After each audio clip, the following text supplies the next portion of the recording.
Entry ni Vice Ganda sa Piliin Mo ang Pilipinas trending agad sa social media.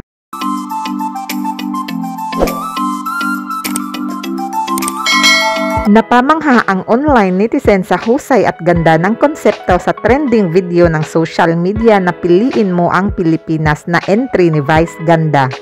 Sa video ni Vice na Piliin Mo ang Pilipinas, makikita ang maipagmamalaking ganda sa iba't ibang parte ng Pilipinas at sa kalagitnaan ng kanyang video dito makikita ang hindi kanais-nais na kaganapan o ang realidad sa likod ng kagandahan ng Pilipinas.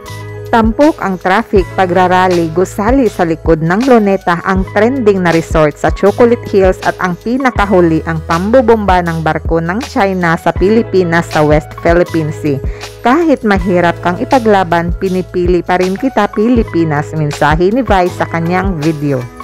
Naantig ang mga netizen sa video at umani ng magagandang komento ang entry ni Vice dahil sa konsepto at pagpapakita sa totoong realidad ng Pilipinas sa likod ng kagandahan nito. Lagpas na sa 1 million views ang video ni Vice sa loob lamang ng 1 oras ng pagbahagi nito. Narito ang video.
Thank you for watching. Don't forget to subscribe para sa susunod pang mga videos.